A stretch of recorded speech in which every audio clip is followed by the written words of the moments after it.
When Jesus had finished saying all these things, he said to his disciples, "As you know, the Passover is 2 days away, and the Son of Man will be handed over to be crucified." Then the chief priests and the elders of the people gathered in the palace of the high priest, whose name was Caiaphas, and plotted together in order to arrest Jesus by stealth and kill him. But they said, "Not during the feast, lest there be an uproar among the people." While Jesus was in Bethany in the home of Simon the leper, a woman came to him with an alabaster jar of very expensive perfume, which she poured on his head as he was reclining at the table. When the disciples saw this, they were indignant. "Why this waste?" they asked. "This perfume could have been sold at a high price and the money given to the poor." But Jesus, aware of this, said to them, "Why do you trouble the woman? For she has done a beautiful thing to me. For you always have the poor with you, but you will not always have me with you. In pouring this ointment on my body, she has done it to prepare me for burial. Truly I say to you, wherever the gospel is proclaimed in the whole world, what she has done will always be told in memory of her." One called Judas Iscariot went to the chief priests and asked, "What are you willing to give me if I hand him over to you?" So they counted for him 30 silver coins. From then on, Judas watched for an opportunity to hand him over. On the first day of the Feast of Unleavened Bread, the disciples came to Jesus and asked, "Where do you want us to make preparations for you to eat the Passover?" He replied, "Go into the city to a certain man and tell him, 'The teacher says, my appointed time is near. I am going to celebrate the Passover with my disciples at your house.'" So the disciples did as Jesus had directed them and prepared the Passover. When evening came, Jesus was reclining at the table with the 12, and while they were eating, he said, "I tell you the truth, one of you will betray me." They were very sad and began to say to him one after the other, "Surely not I, Lord." Jesus replied, "The one who has dipped his hand into the bowl with me will betray me. The Son of Man will go just as it is written about him, but woe to that man who betrays the Son of Man. It would be better for him if he had not been born." Then Judas, the one who would betray him, said, "Surely not I, Rabbi." Jesus answered, "Yes, it is you." While they were eating, Jesus took bread, gave thanks and broke it, and gave it to his disciples, saying, "Take and eat, this is my body." Then he took the cup, gave thanks, and offered it to them, saying, "Drink from it, all of you. This is my blood of the covenant, which is poured out for many for the forgiveness of sins. I tell you, I will not drink of this fruit of the vine from now on until that day when I drink it anew with you in my Father's kingdom." And when they had sung a hymn, they went out to the Mount of Olives. Then Jesus said to them, "You will all fall away because of me this night, for it is written, I will strike the shepherd, and the sheep of the flock will be scattered. But after I am raised up, I will go before you to Galilee." Peter answered him, "Though they all fall away because of you, I will never fall away." Jesus said to him, "Truly I tell you, this very night, before the rooster crows, you will deny me 3 times. Peter said to him, "Even if I must die with you, I will not deny you." And all the disciples said the same. Then Jesus went with his disciples to a place called Gethsemane, and he said to them, "Sit here while I go over there and pray." He took Peter and the 2 sons of Zebedee along with him, and he began to be sorrowful and troubled. Then he said to them, "My soul is overwhelmed with sorrow to the point of death. Stay here and keep watch with me." Going a little further, he fell with his face to the ground and prayed, "My Father, if it is possible, may this cup be taken from me, yet not as I will, but as you will." Then he returned to his disciples and found them sleeping. "Couldn't you men keep watch for me for 1 hour?" he asked Peter. "Watch and pray so that you will not fall into temptation. The spirit is willing, but the flesh is weak." He went away a second time and prayed, "My Father, if it is not possible for this cup to be taken away unless I drink it, may your will be done." When he came back, he found again they were sleeping, because their eyes were heavy. So he left them and went away once more and prayed the third time, saying the same thing. Then he returned to the disciples and said to them, "Are you still sleeping and resting? Look, the hour has come, and the Son of Man is delivered into the hands of sinners. Rise, let us go. Here comes my betrayer." Whilst he was still speaking, Judas, one of the 12, arrived. With him was a large crowd armed with swords and clubs, sent from the chief priests and the elders of the people. Now the betrayer had arranged a signal with them. "The one I kiss is the man. Arrest him." Going at once to Jesus, Judas said, "Greetings, Rabbi," and kissed him. Jesus replied, "Do what you came for, friend." Then the men stepped forward, seized Jesus, and arrested him. With that, one of Jesus' companions reached for his sword, drew it out, and struck the servant of the high priest, cutting off his ear. "Put your sword back in its place," Jesus said, "for all who draw the sword will die by the sword. Do you think I cannot call on my Father, and he will at once put at my disposal more than 12 legions of angels? But how then would the scriptures be fulfilled that say it must happen in this way?" In that hour, Jesus said to the crowd, "Am I leading a rebellion that you have come out with swords and clubs to capture me? Every day I sat in the temple courts teaching, and you did not arrest me. But this has all taken place that the writings of the prophets may be fulfilled." Then all the disciples deserted him and fled. Those who had arrested Jesus took him to Caiaphas, the high priest, where the teachers of the law and the elders had assembled. But Peter followed him at a distance, right up to the courtyard of the high priest. He entered and sat down with the guards to see the outcome. The chief priests and the whole Sanhedrin were looking for false evidence against Jesus so that they could put him to death. But they did not find any, though many false witnesses came forward. Finally, 2 came forward and declared, "This fellow said, I am able to destroy the temple of God and rebuild it in 3 days." And the high priest stood up and said, "Have you no answer to make? What is it that these men testify against you?" But Jesus remained silent. And the high priest said to him, "I adjure you by the living God. Tell us if you are the Christ, the Son of God." Jesus said to him, "You have said so. But I tell you, from now on you will see the Son of Man seated at the right hand of power and coming on the clouds of heaven." Then the high priest tore his robes and said, "He has uttered blasphemy. What further witnesses do we need? You have now heard his blasphemy. What is your judgment?" They answered, "He deserves death." Then they spat in his face and struck him, saying, "Prophesy to us, you Christ. Who is it that struck you?" Now Peter was sitting out in the courtyard, and a servant girl came to him. "You also were with Jesus of Galilee," she said. But he denied it before them all. "I don't know what you're talking about," he said. Then he went out to the gateway, where another servant girl saw him and said to the people there, "This fellow was with Jesus of Nazareth."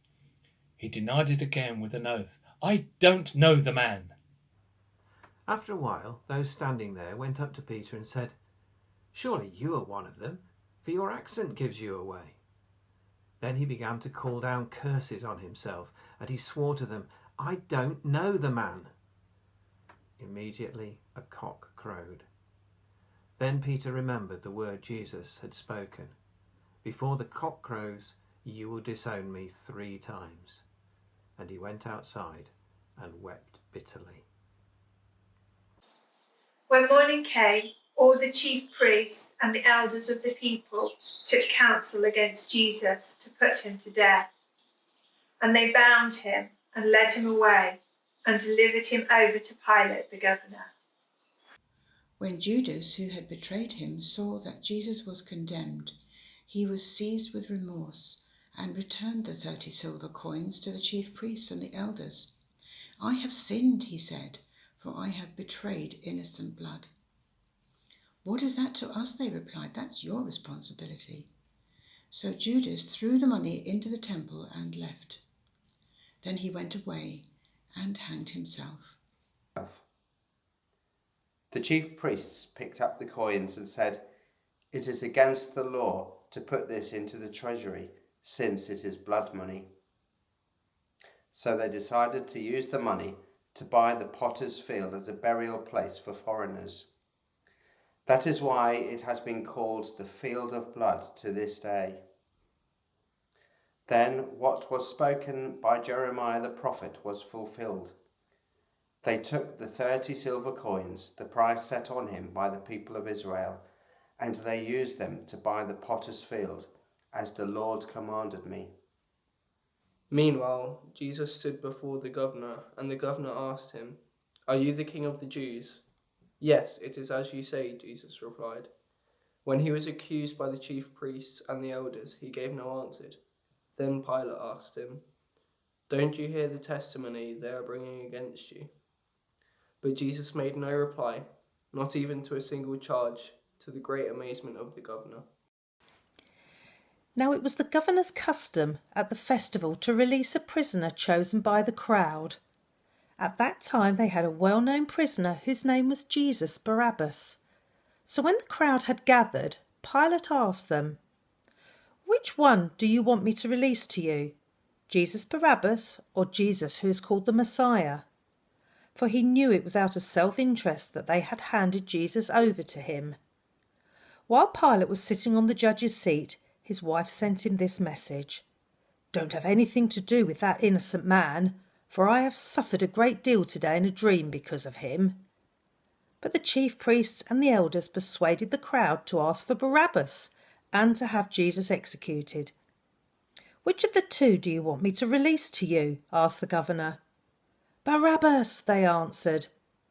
"What shall I do then with Jesus who is called the Messiah?" Pilate asked. They all answered, "Crucify him." "Why? What crime has he committed?" asked Pilate. But they shouted all the louder, "Crucify him." When Pilate saw that he was getting nowhere, but that instead an uproar was starting, he took water and washed his hands in front of the crowd. "I am innocent of this man's blood," he said. "It is your responsibility." All the people answered, "His blood is on us and our children." Then he released Barabbas to them, but he had Jesus flogged and handed him over to be crucified. Governor's soldiers took Jesus into the praetorium and gathered the whole company of soldiers round him. They stripped him and put a scarlet robe on him, and then twisted together a crown of thorns and set it on his head. They put a staff in his right hand and knelt in front of him and mocked him. "Hail, King of the Jews," they said. They spat on him and took the staff and struck him on the head again and again.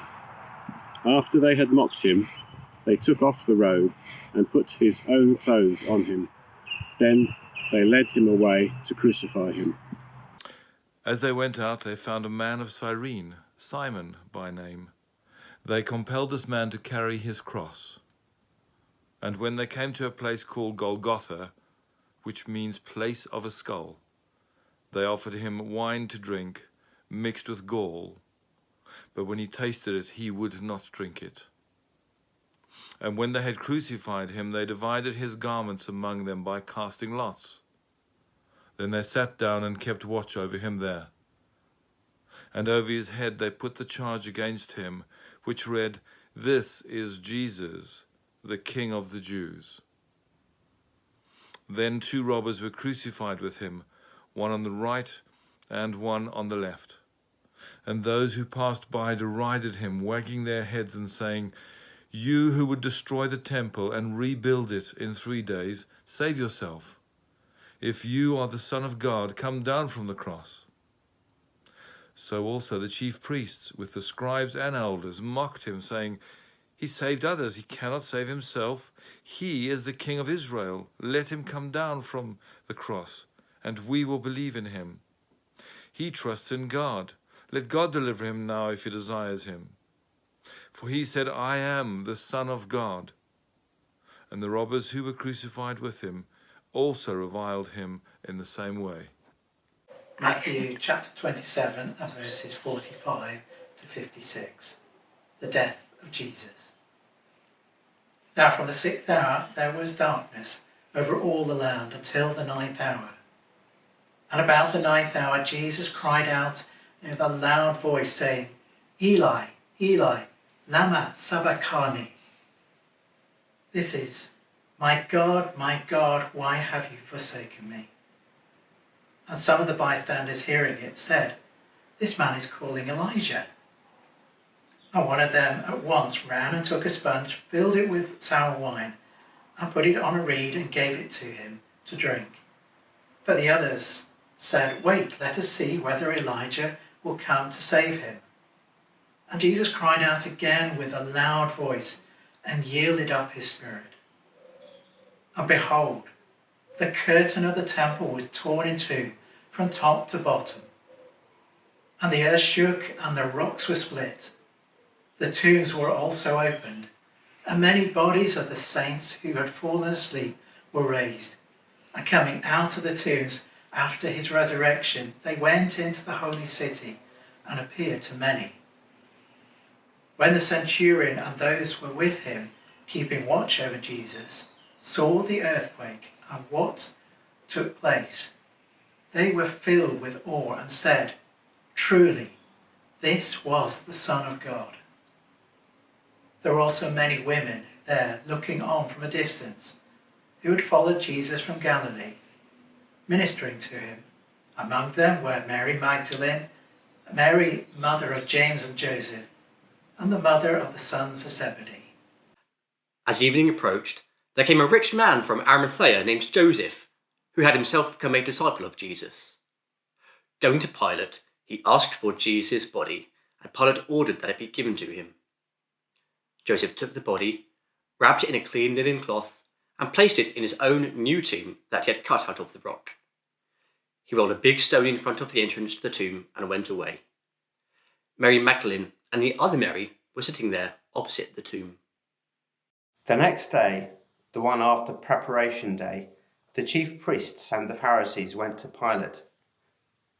Sir, they said, we remember that while he was still alive, that deceiver said, After 3 days I will rise again. So give the order for the tomb to be made secure until the 3rd day.